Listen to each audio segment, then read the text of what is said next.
So maybe we can get started. Good evening, everyone. Let me introduce the speaker for today's session. Uh, so today's speaker is Kamal Das. He's yes.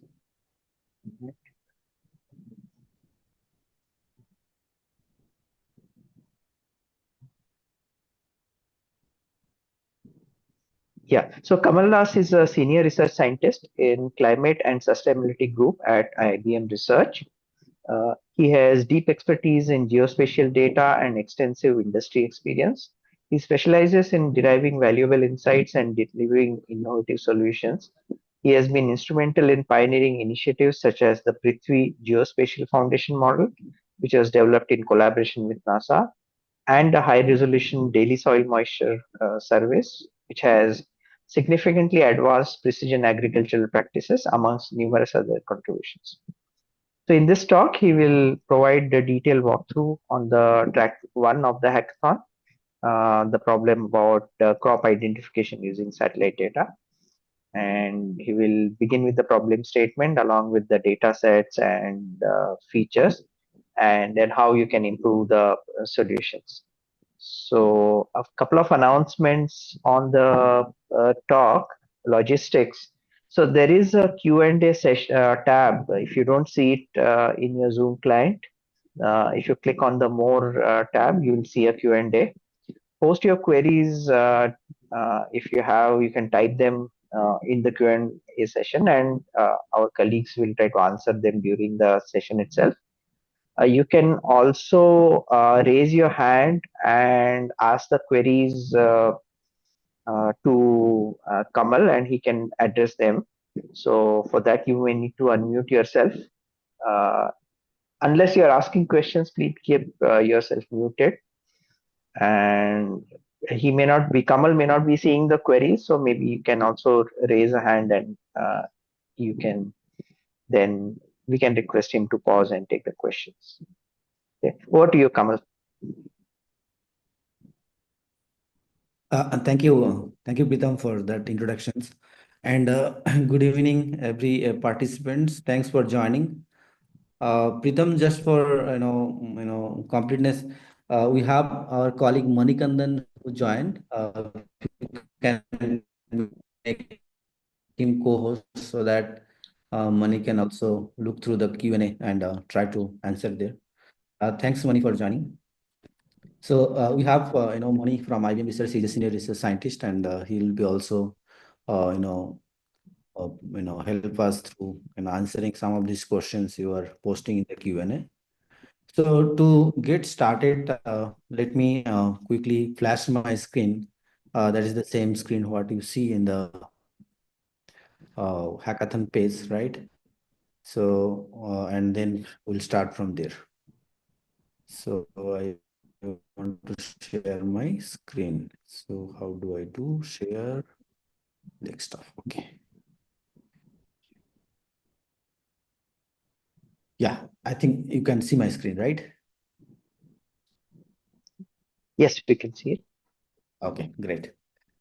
Yeah, I guess everyone read that very little right, and I know tiny write up about the overview of the problem and some descriptions.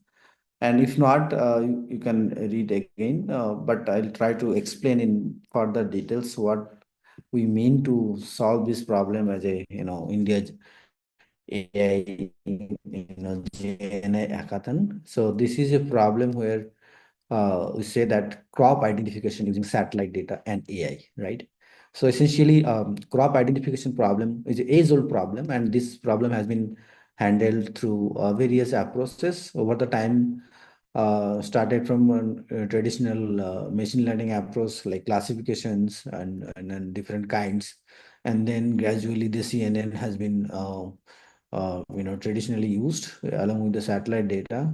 But in recent past, we have seen that the computer visions, which kind of enhanced from having this supervised learning to unsupervised learning, paradigm. So there is this approach which actually you have let's say images, and then you mask those images and ask the model to reconstruct those masked places, and you check the loss function, and iteratively you try to converse these loss functions towards kind of threshold value, where the reconstruction quality, if you are satisfied, then you can say that model has been able to understand some of these finer details from the images, right? That's the self-supervised approach principle, right?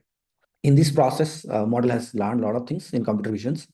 So that has been the backbone, and it actually expanded not only in computer visions but in the areas of the satellite images, right? So satellite images basically correspond to the observing the earth in different seasons, different year, and and there are a lot of things on the earth surface. So we actually use the similar principle.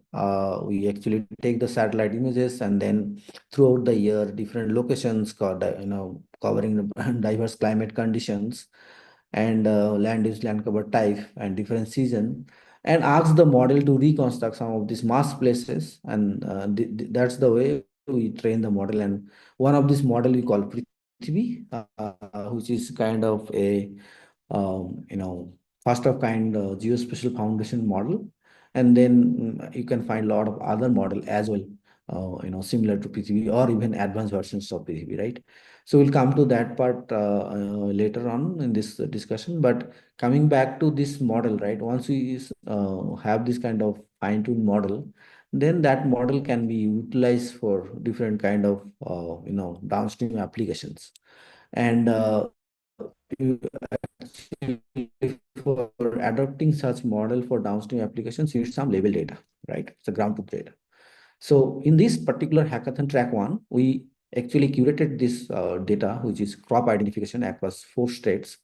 And there are multiple crops, but we actually reduce the scope of this crop identification by reducing number of crop. So actually we are considering only 5 crops, which are major.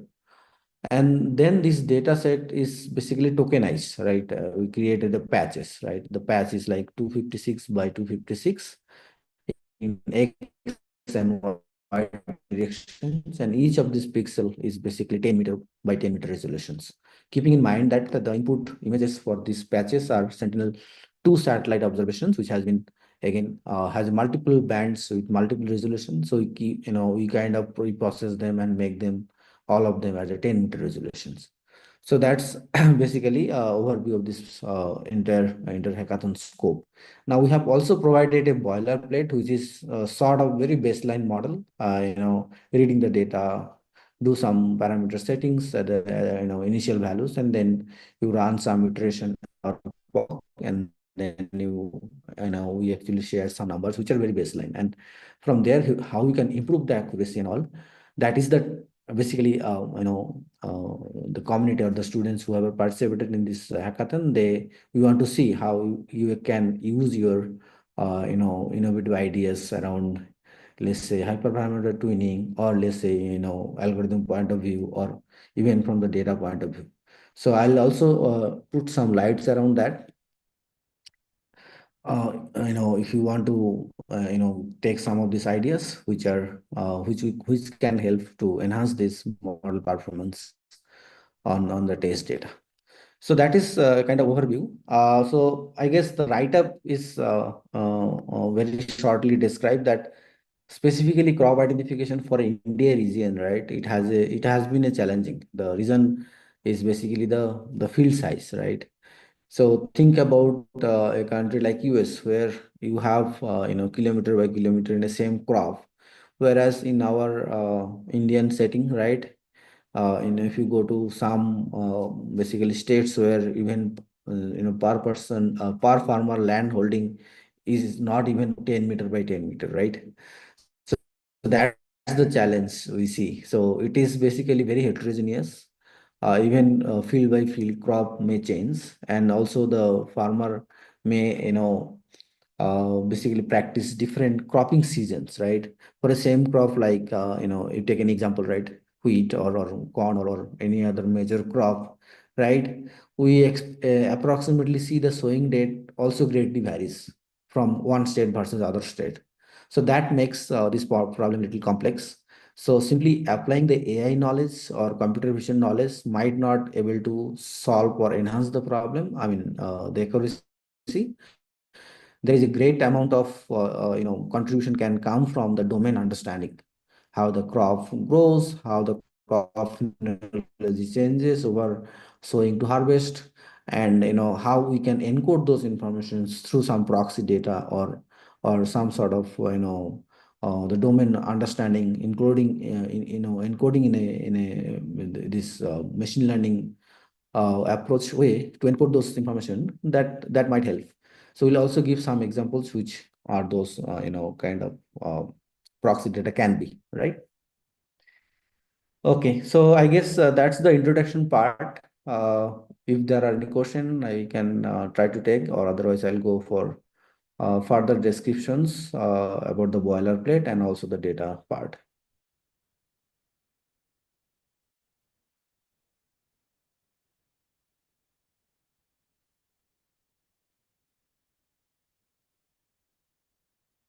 I think yes, my voice is breaking. It's not clear. Is it everyone, Mani, Pritam, you also feel that my voice is breaking? Now it's fine, but intermediate, yeah, in between it was breaking. So if, yeah, right now we can go ahead. Otherwise, we may have to just turn off your video just to reduce the Yeah. voice choppiness. But right now we can continue with the video on that's fine. Okay, let me just stop the video if that improves. I can bring my video back later on. Yeah. Okay, so this data set is also, we actually put the reference that there is agri-field need data, which has been collected from 4 states, and then, some descriptions also can be followed from this link.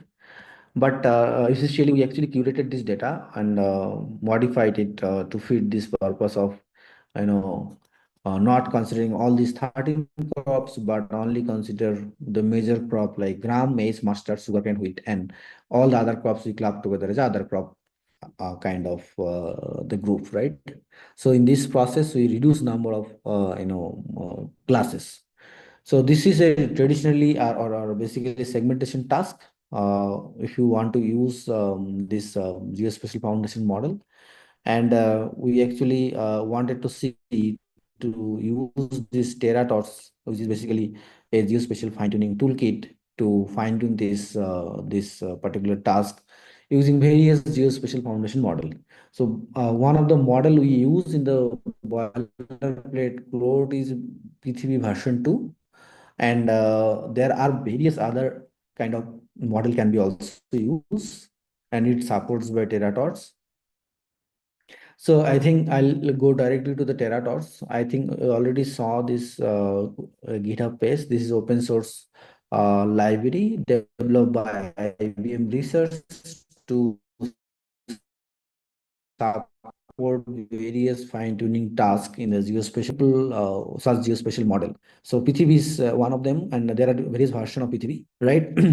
And this there is another geospatial foundation model recently released by IBM research team is called TerraMind, and it mostly used to train this model with optical as well as SAR satellite data.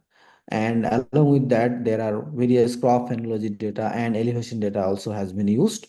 And this is one of this kind of model where you can think of using or reconstruct one modality from other modality, and this has been proven to be kind of superior performance in terms of kind of segmentation tasks like crop or other kinds LULC. So then there is a SAT-ME, another legacy geospatial foundation model, scale ME. And each of these, if you click, there is a reference and code and everything is there. So there are some towards geo version of SATLAS and DOFA. DOFA is again another multimodal geospatial foundation model developed by European Space Agency. along with some university collaboration. It's a great model to be tested out. And there are Clay is another model which supports by Terator. So essentially, to enhance the model performance, right? You can in the boilerplate we only run with the Prithvi, right? You can try changing this pre-trained model and also check the accuracy how they improves, right? That is one of the possibility to test out or kind of enhance the model accuracy, right? So remember that if you want to change all this model, then also you need to understand how this model parameters are. And if you want to, kind of perform those parameter tuning, there is I mean, Terators also support that. If you go to the, kind of README file, there is a option to, for each of this model, you can actually find the hyperparameter, optimal hyperparameter through grid search approach, which supports by this Terators library. Okay. Kamal, one request. Probably the font that on your shared screen is a bit small. So can you increase, zoom in a little bit? Yeah, that's better. Thank you. Is better, right? Yes. Yeah. Okay. So, is there any questions about supporting different models through Terators? I mean, if you want to know more about them, like, you can ask now or later as well. Money is also, has been using many of this model, within the Terators framework. So you can answer, join all of these questions together if you have any.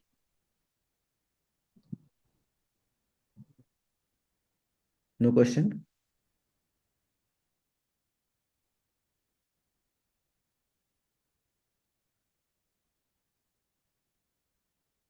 There will recording be available. Okay. So no, this voice is breaking. Dear participant, thank you for joining. Okay. So there is another question. Are we expected to have a robust backend who is scalable to provide this service? Is that the part of the criteria to be judged? Okay, Vedant, right? Vedant. So these questions, I guess it is good questions, but I do think that we will not be able to judge any of the submission based on how robust is their backend. Rather than that, we will actually rely on first of all the leaderboard score, which is basically IOU, right? Intersection over union. Another way to say it's a Jaccard index for segmentation task, right? So, and that's the one. And then once we actually see that, and then also we look for the approach, right? Is there any novel approach or in terms of kind of enhancing the algorithms or improve or data point of view, or actually there is the kind of engineering innovations is there in the submissions. Those kind of aspect will be considered to judging winner of this basically track, right? Not as a robust backend or production kind of things or scalable approach. Okay. So yeah, so I guess if you have not already explored this Tors library as a very powerful one, you can always go back and see all these examples, and they particularly also have example of multi-class crop classification example, which is not in India case but in US case. But the philosophy remains similar for India. The only the data has changed, right? Okay. So then uh, so we have basically given the link how this pre-trained model can be used. From this model also available in Hugging Face. And since you are using Terators as a toolkit, right, you directly within a Terators framework, you get all this model with, as a readily available, right? We'll also go into the code and then we'll explain that part. So, okay, so there is a two options. One is basically using the notebook, what we have shared as a boilerplate code. And there are another approach is like you can create YAML file and then use that YAML file for doing all this fine tuning task, right? Uh, okay, I guess with that, we'll go to the boilerplate code, and then we'll come back with how we can throwing some of these ideas, how you can think about improving the accuracy apart from what we have seen in the proposals and what you have submitted, right? So let me go to the code part. Yeah, so in terms of data, there is a three folder. So train, validations, and the test. So we have basically masked this test folder for participants, right? So we actually keep this test data as a mask one. We have only shared the training and validation folder where you have 928 images of label data, and then 119 images of validation data, and each of these images there is a corresponding input images which actually capture the satellite observations from the same locations with the same resolution of 10 meter by 10 meter pixels, right? 12 bands from Sentinel-2 satellite, right? And those satellite observations are, very clean observation from this satellite called Sentinel-2. So that is how the data has been organized. Okay, let us go to the code part.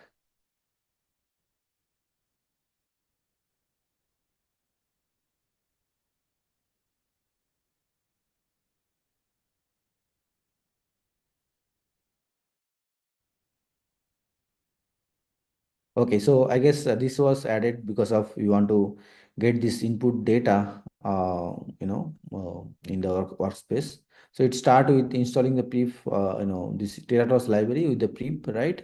And then we are using all of these functionalities from the Terratos as well as some of this Panda, the Python libraries, right? And there is this is the data path, right? And first thing is basically reading this data. So there is, so you also can read this function, especially within the Teratots, which is basically generic non-geo segmentation data module. So within that, we have to define a lot of parameters here. So for example, batch size, number of worker, number of class. So number of class is basically how many crop types we actually have in the input label images, right? So that is the number of classes. So we have 6 crop classes here, including the crop class called other crop, right? So then we define the data paths. So there is basically a parent parts, and then we actually have inside that we have a train and then input, and then that there is a corresponding label data train inside label, right? And similarly for validations and also for test, which is masked for all the participant, right?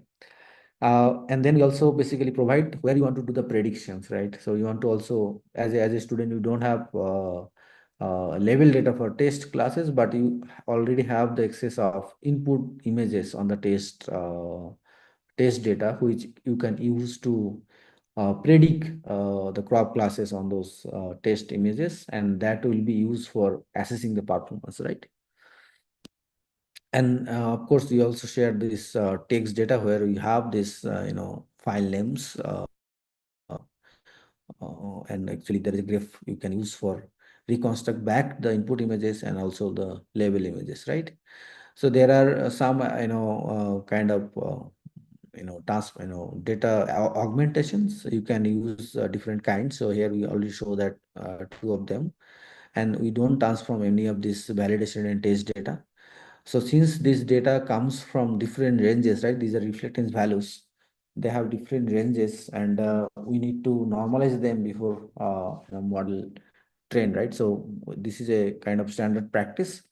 So you can also play with this approach. So one thing is basically we use mean and standard deviation into this normalization of this data, right? So for example, we have 12 bands, right? We need mean value of these 12 bands and also the standard deviations of these 12 bands, right?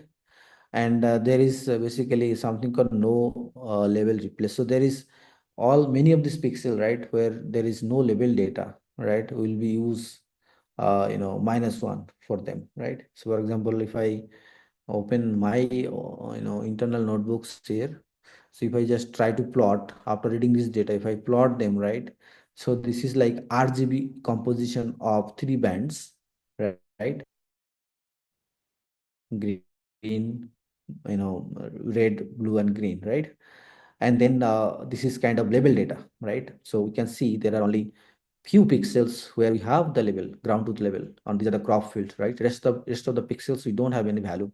So those are mask, those are basically marked as a -1, right, in the data set. So that's what we have to also specify here. So you have a full flexibility, if you want to use something else in the data or you want to modify, that is also fine.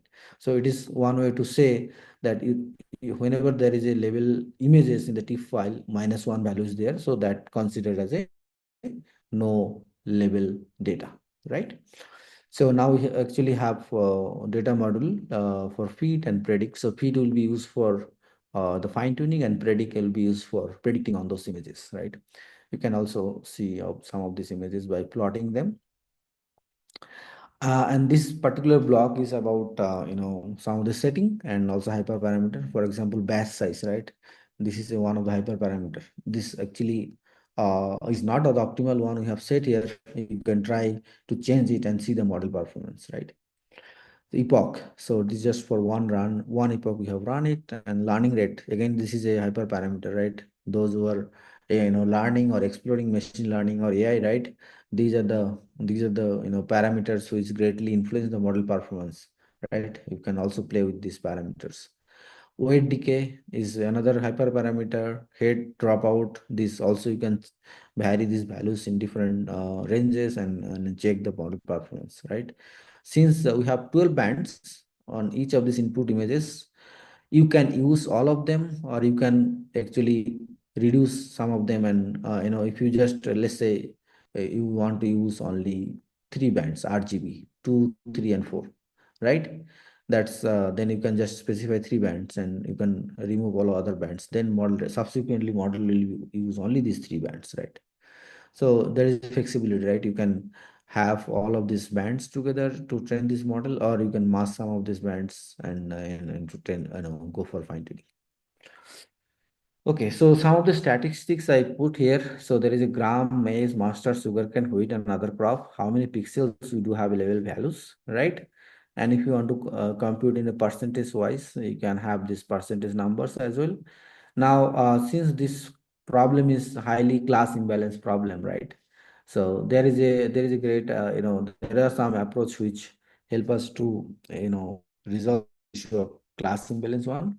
So therefore, one can compute the class balance or class weight values, right, which is inversely proportional to the number of pixels there, right?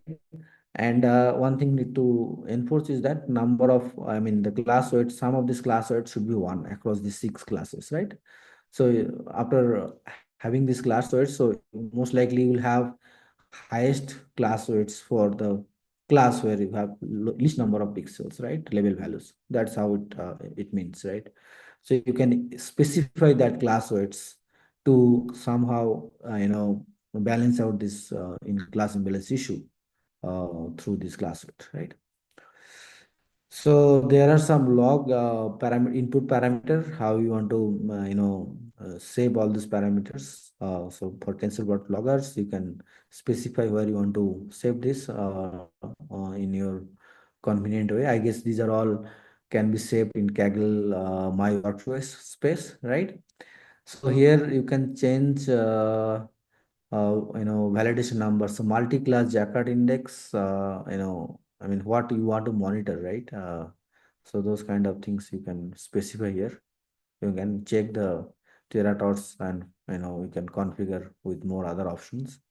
So this trainer is basically, now you have specify loggers, epochs, and all of these parameters earlier. Then you can go for backbone argument. So in the backbone argument is basically where you specify the backbone pretend whether you true means you want to use the backbone pretend, right, pretend model or not.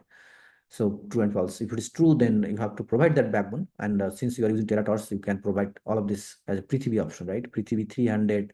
So Prithvi Earth observation V2, 300 million model, and TL is basically there is a time encoded part. So there is another version of same parameter numbers but without TL, right? and there is multiple options, 600 million and also 600 million without TL. So there are this kind of Prithvi versions are there, and of course you can also use Prithvi version 1, which is 100 million one, right? And there are other models as we explained. So you have to specify here. So number of bands, frame, and all this. So there is another place where you can think of improving, differently is like the decoder head, right? So we have used the upper net decoder, which is I guess it is not very upper of the decoder, for example, UNIT and MLP decoders or others, right? So you can also experiment with different kind of decoder heads, right? So neck is consistent to what we have as a backbone, and then with that you can basically, so here is a loss function.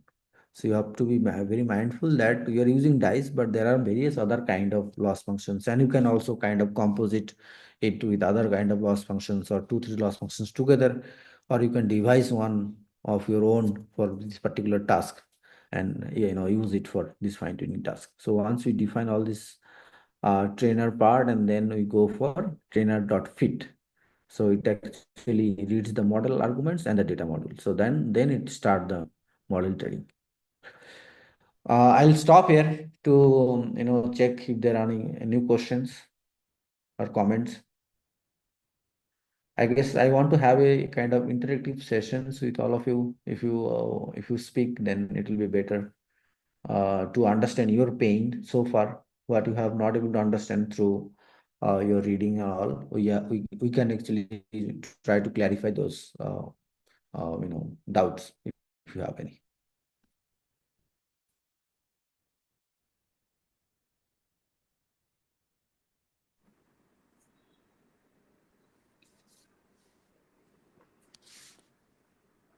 So there's one more question, Kamal, related to compute. One second. Not able to browse it through. Okay. Yeah, thanks, Pratibha. I also don't see in the chat board Q&A. I'm just trying to call this out. It says I think it was related to the prices, the compute compute engine. devices, Which compute engine will be rewarded to the winners? I don't know, what does it mean. because we have announced the prices as compute devices. Aha, So, okay. It's compute engine. It's a little bit. so we have answered it in the Okay. chat Q&A. Okay. Okay. Yeah, So sure, sure. we are working out what's the best device that we can procure in India Yeah. within the whatever budget we have. We'll announce it once we have some more clarity. Yes. Yes. Thanks, Preeta. Yeah. Yeah, thanks, Vedam. Okay, I guess Yeah. mostly silent, so I'll keep on Yeah, going. I think feel free to chime in, in the discussion forums. You guys can write your questions. We are actively looking there, and then, we can pitch in to help you if you need any further help and guidance, right? Yeah. Yeah, thanks. So I guess, see, here you have all this input, right, where you want to save this model based checkpoint, right, based on all this criteria. So once you run this model trainer, this trainer.fit, right, it is basically will run on the number of epoch, and out of this epoch, which one is the best performing epoch, that checkpoint will be safe in the locations where you actually specify, right? And the next block of this part is basically you actually reading that checkpoint, right? What is that checkpoint shape, right? And then use that checkpoint to do the prediction. So this part where it comes is basically prediction on those test input images, right? So that is crucial, right? So you have your checkpoint ready, saved after model training. You are reading that, and you are also reading those input images, which are in the input directory of test input images, right? So those images you are reading and getting these predictions using that checkpoints and saved as a GOT file. So it's basically a particular typical format of saving those geospatial data in a GOT file, where each of this pixel will be having the latitude or longitude, right? Either it will be projections, lat-long projections or Euclidean projections, different kind. So based on that, it will be saved as a GOT file, and each pixel will have a crop identification index number, right? That's how it's saved. So again, that will be used for further leaderboard. And I mean, the way we are structured this track is that this once you generate this prediction input images, then next few blocks will basically use that, and also use the mask of those, wherever the level test level data is there, and compare those with the ground truth and generate those numbers, right? So I'll try to take a pause, and maybe I'll take help from colleague Mani to explain this part. So Mani, you are audible.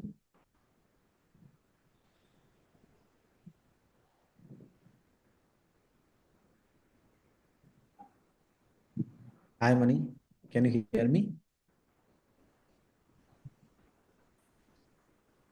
Mani, you need to unmute yourself if you're speaking.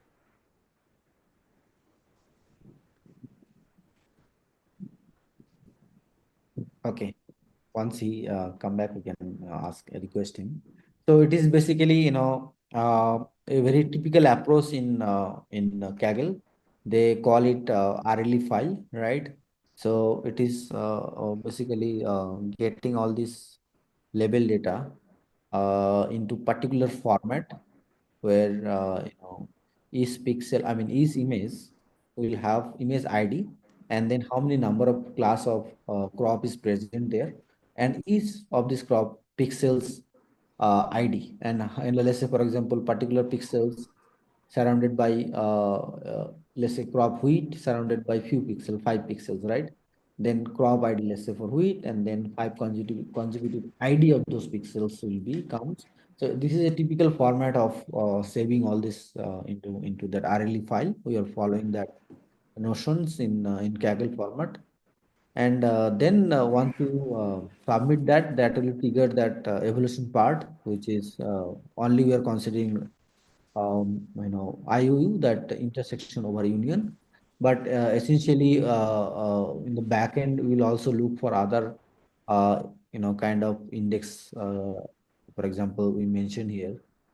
Uh, so if we go into the overview file, so we'll also look for this index like iPhone score. Of course, Jakarta index is basically what you are seeing in the leaderboard, and also we'll look for the loss values and accuracy for each crop classes, and Jakarta index also for each crop classes, right?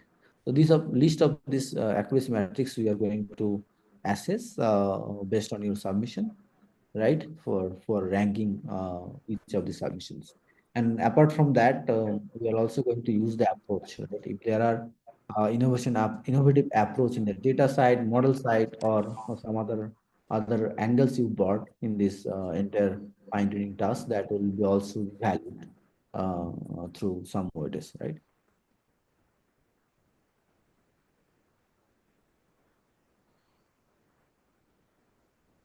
So I want to take a lot of questions from all of you rather than talking myself, and especially I think that this part where you want to contribute, right? You want to learn, right? Or also we want to see some of this I mean tricks or tweak comes from you, right? And let me try to explain what are those things can those things possibilities, right?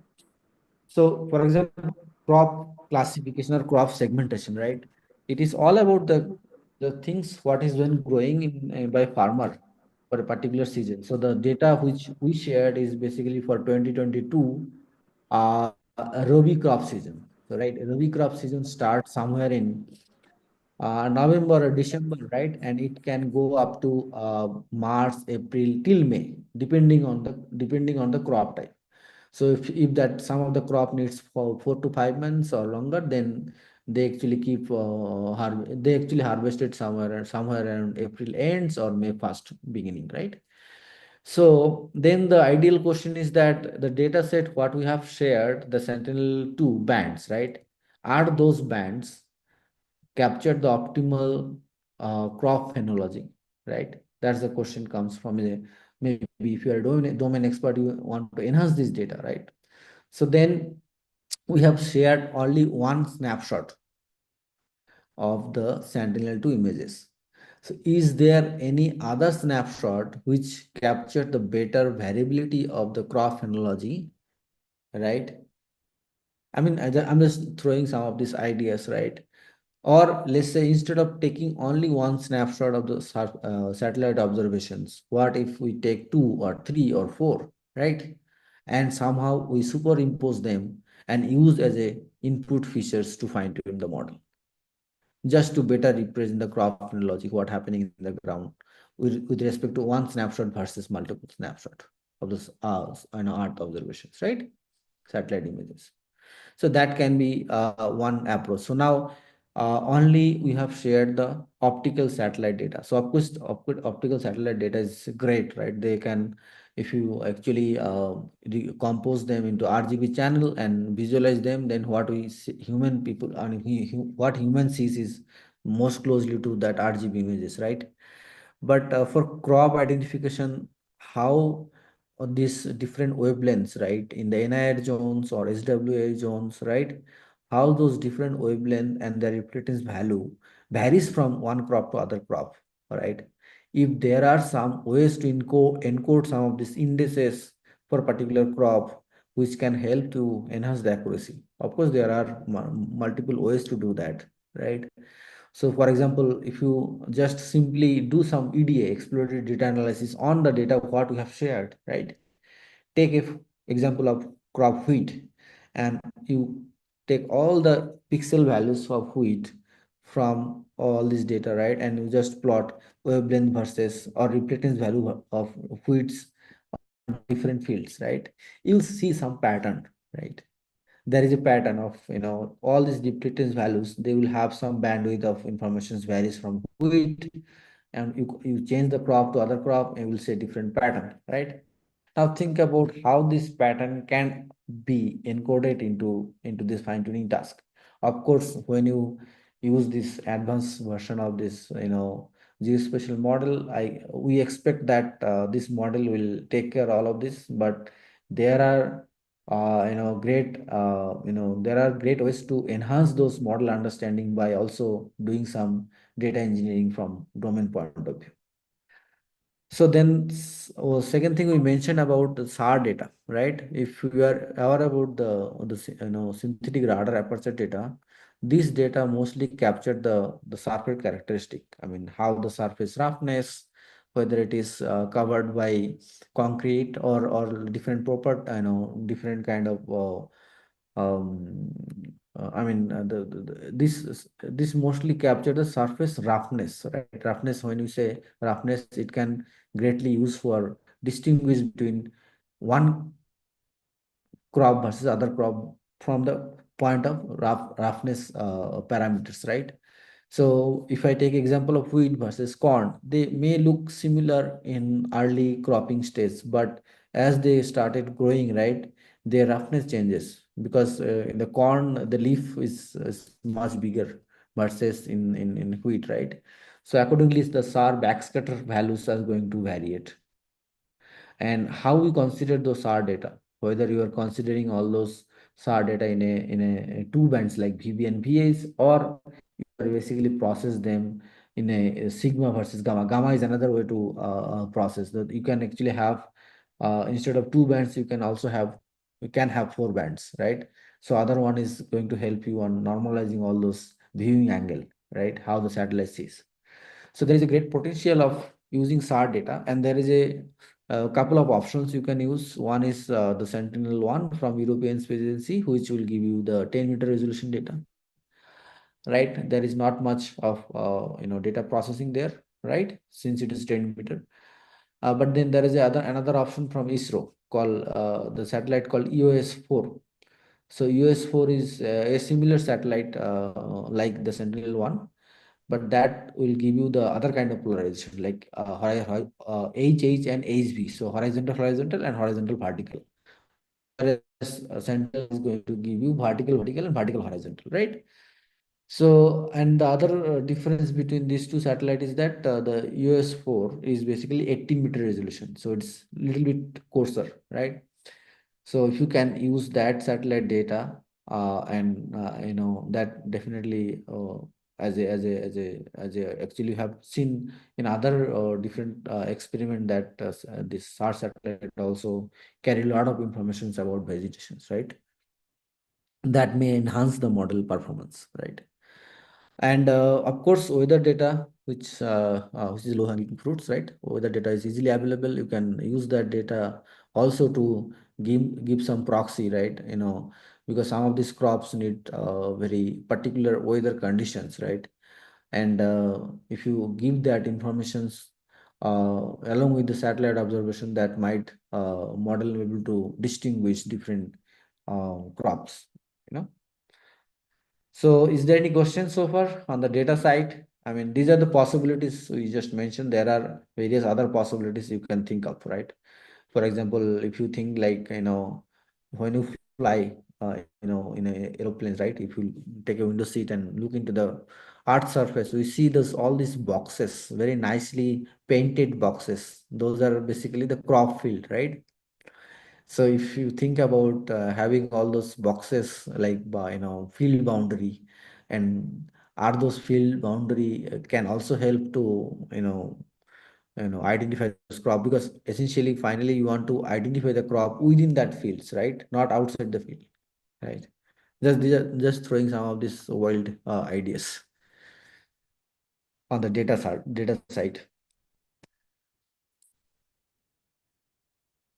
Okay, we actually have less time now. So then loss functions. So I see some of these proposals who wanted to experiments with various kind of loss functions. So DICE is one which is good for class imbalance problem, but then there is a cross entropy is good for in general multi-class classification problems. Are there any fusion of this, combining this together and do this experiment? That's a great idea. And of course, I guess some of the participants from Triple IT, they also suggested to implement a novel loss functions, right? That is great. That's another nice idea I see on having these loss functions, which also impact a lot on the accuracy numbers.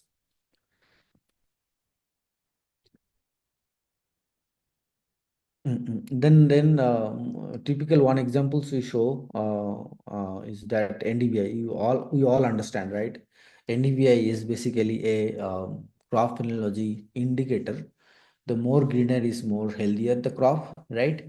And they particularly follow a shape, right? The early sowing is basically when you see the NDVI value is the lowest one, close to zero, right? As the crop started growing, the NDVI value also keep increasing, and there is a mid seasons or somewhere the value will reach a max and then it start decreasing, right?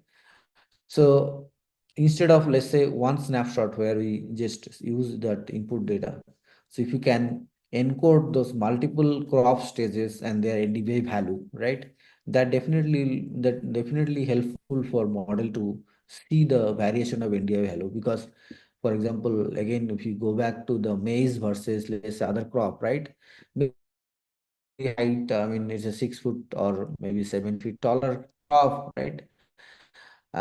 They will definitely have higher NDVI value because very highly dense, leaves, right? Versus the NDVI value of, let's say, some lentil type of crop, right? So this is one of the indicator NDVI, and there are various other indices which actually carries a lot of other information which also can helpful to enhance this the model class accuracy. So I think I'll stop. 7 minutes left. I think I'll take most of the questions. Let me stop sharing my screen. Please feel free to ask. Okay. So, Kamal, there are a few open questions and on the Q&A. Yeah. Okay, I see a few questions. Thanks, Pitam. Yeah. So do we need to train the model on time data for crop growth in a field? Okay, so if I understand your question correctly, so we want you to bring some more data on those lat long and time duration, right? You have level data on train and validations, right? You have input images and you have all the informations. Now, if you want to bring, let's say, SAR data, you want to query on those bounding box, right? Lat long, and the time is known, right? 2022 Rabi season. So Rabi season starts from December and ends in, let's say, March end or April, right? So within the during time frame, you can bring other informations, weather, SAR, and other informations, and make or merge them together and then train the model, right? So on those where you have this data, not in new field, right? If you able to bring some new field data on your own, that is also welcome. But yeah, I mean, collecting data is another dimension altogether. Hopefully, I answer your question. And the second question, Anmol Surekha from IIT. Suppose I also use the microwave for identifying the texture of crop for better crop segmentation and the fine-tune PTB with that data also. But since I don't have that microwave data for the test data, will the model fail there? Of course, the model will fail there. Whatever data you have used in your fine-tuning, I mean the training and validation, you also need the same information in the training data, I mean test data, right? Same bands. So model might not fail if we do some tweaking, but it is absolutely required to have all those data also in the test data to get, actually what model train and what they will infer on the test images, right? And you have all this information because the test input images are with you, right? So there you already have the information about the pixel and their lat long bounding box and time I just mentioned in the previous question, right? 22 Rabi season starts in December, ends in April. So there is no additional requirement you need for bringing the data for on the test images. Hopefully I answered this question, Anmol.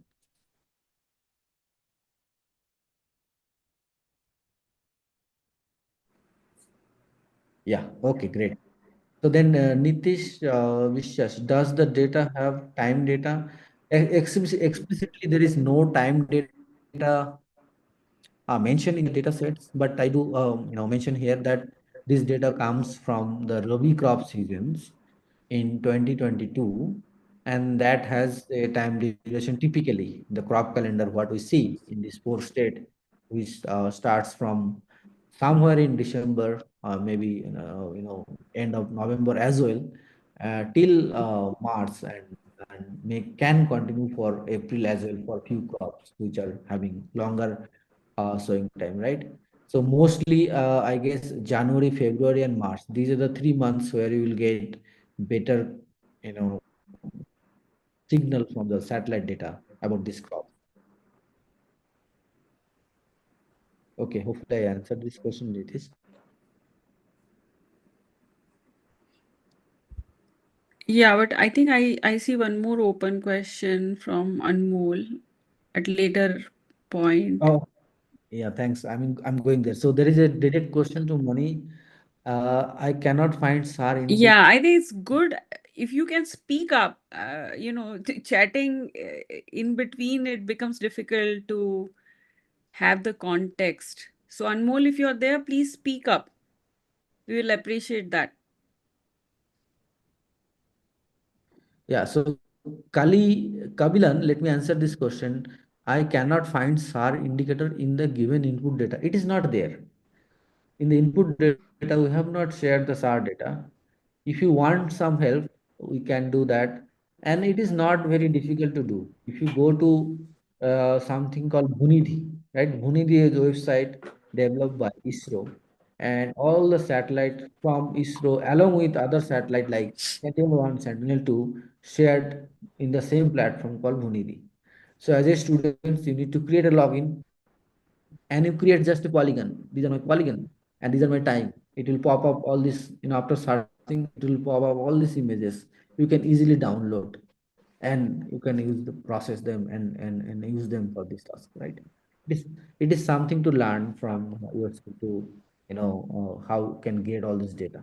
So everything is, available. Bhunidhi is the site, bhunidhi.com. So there you can find all this satellite data, including the satellite data Sentinel-2, Sentinel-1, apart from the ISRO satellite US-4 and ISROSat. So again, come back one more question. So Oops, one second. I was related to the previous answering. I question. think somebody is asking a question on track 3. I was trying to type, but I don't know why. Where did it go? So yeah, I mean, just to that question, it entirely depends on your application scenario. It need not have a fixed set of data set. So if let's say you are developing a legal agentic system, then the legal data, whatever is available in the out open, you can just curate that for yourself, right? So there's no specific data. It's more on the application development, that too based on the agent toolkit that IBM provides. And some of the open source, it's also you can utilize to build agents. Yeah. Great. Yeah. So I see there is another questions. I think this may be important one. Can we use N8N? What is this? If should to even if you want to explain this, please What unmute is this? yourself Yeah, and ask this question. N8N. I don't know what does that mean. And then it is and the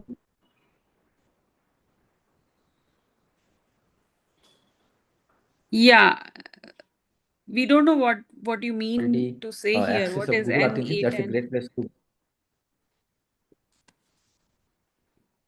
Maybe you So post it in the discussion channel in Kaggle.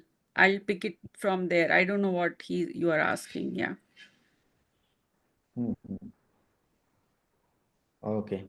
So so for other participant, this Kalinan already put some hints here to get this data much easier than other sources. You go to Google Earth and you can get the Yeah. satellite data process one very easily, but not the ISRO satellite data. If you want ISRO satellite data, you have to go to Bhunidi site. But satellite data, the Google Earth Engine is very nice place and easily queryable and getting all this data. The name of the website we mentioned for ISRO data. Yeah, just let me share the link directly. Bhunidhi. Oh, Bhunidhi. Yeah, great place to get all this ISRO satellite along with other satellite data. I'm just sharing the link. Give me just a second. Yeah, I just shared that. Other participant also, you can take a note. There's something called bhunidhi.nrsc.gov.in. So that's the place you go there, and there is a EU version and API version also available. Either way, if you're comfortable, you can use it. Before that, you have to create your login.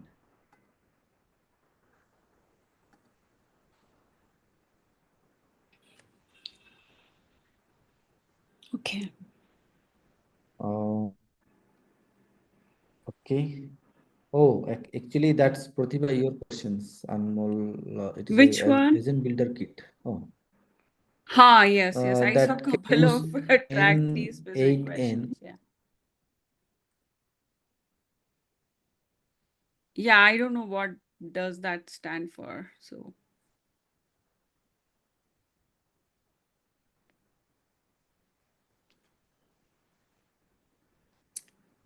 all right, we can Yeah. continue the discussion forum, right? Yeah.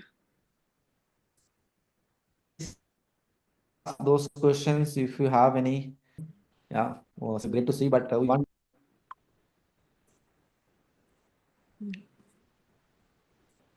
I know someone here. If you want to ask some questions, yeah, if you have any query.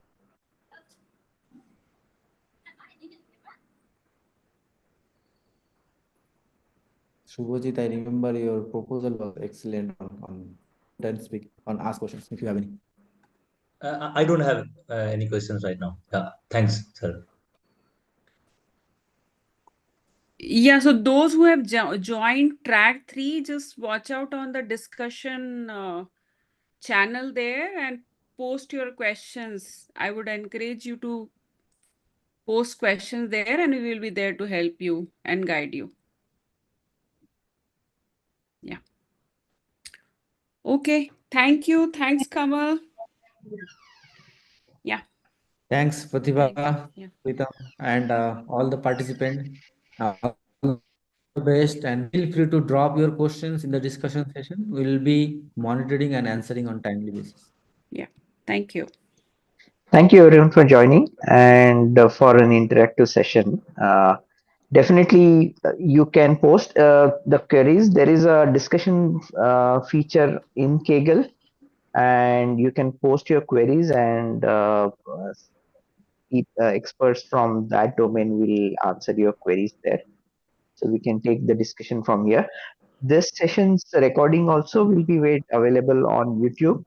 So even if you didn't follow everything that was discussed in the talk today, as you work through your solution, you can go back to the recording and replay some parts and maybe follow even much more closely.